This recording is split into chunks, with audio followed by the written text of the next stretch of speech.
Welcome to Geek Vs Geek, and for the first time ever, we have a guest geek. It's Molly Wood from Marketplace on Public Radio. She's going to be playing Geek Trivia with Dave and Rick. Geek pride hangs in the balance.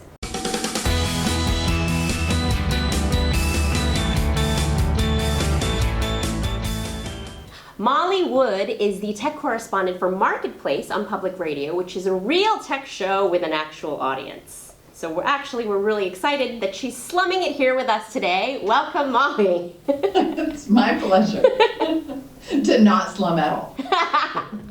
Well, Molly, now that we've established your tech credentials, we're really happy to have you on board because the thing about this show is these guys fight a lot.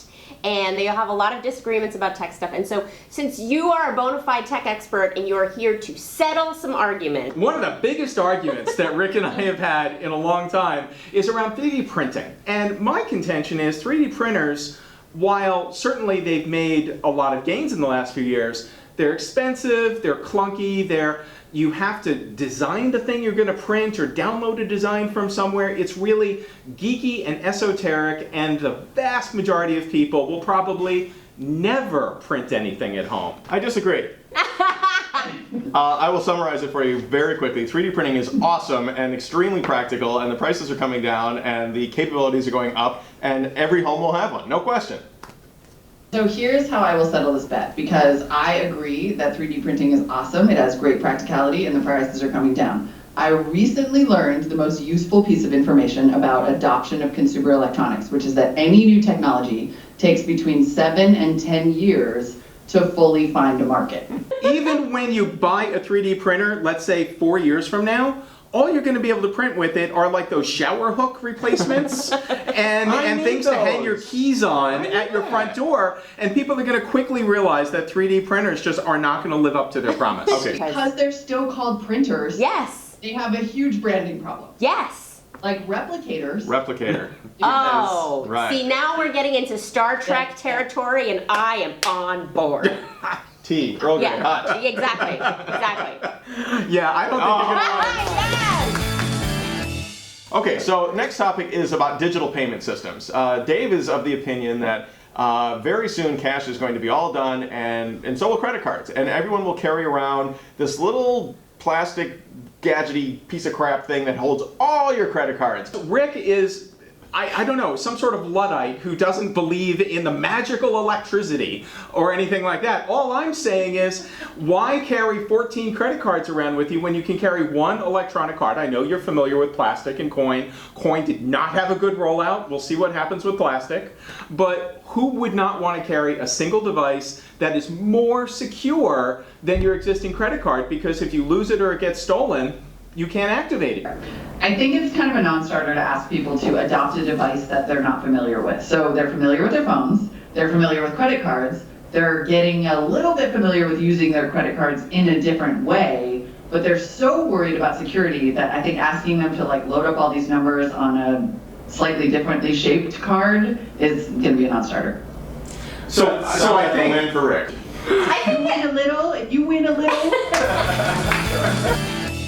So Molly, because you are on a very, very popular public radio show, we decided to shamelessly rip off a different public radio show, Wait, Don't Tell Me, of which I'm a personal fan.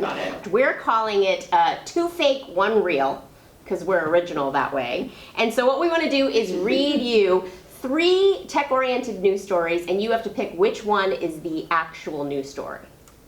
What do you say? Oh my gosh, okay. Are you up for it? Okay. Okay, let's do it. I'm up for it. Okay, I'm going to go first. So BlackBerry and Motorola have announced plans to unify their long-struggling phone divisions with a new company to be known as MotoBerry. Now here's your headline number 2. Forget drones. Skype co-founders have developed a self-driving cooler on wheels called Starship, designed to ferry takeout and other small goods directly to customers' homes. And your final one, Molly. Following stalled talks with Apple to provide backdoor access to encrypted iPhones, FBI officials have turned to Microsoft for help with circumventing Apple's security measures.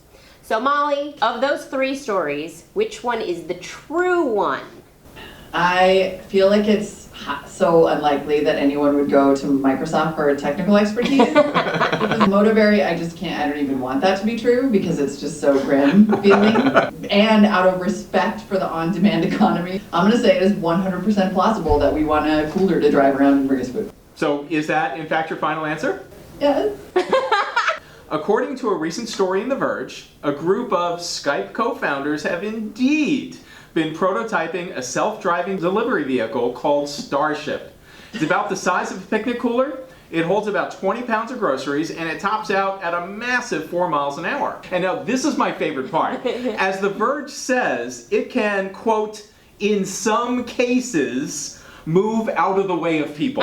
So ding, ding, ding, ding, you got it right. You are truly I can't a believe tech. that's true, but I clearly can believe it. Yay, Molly Wood, our first geek guest.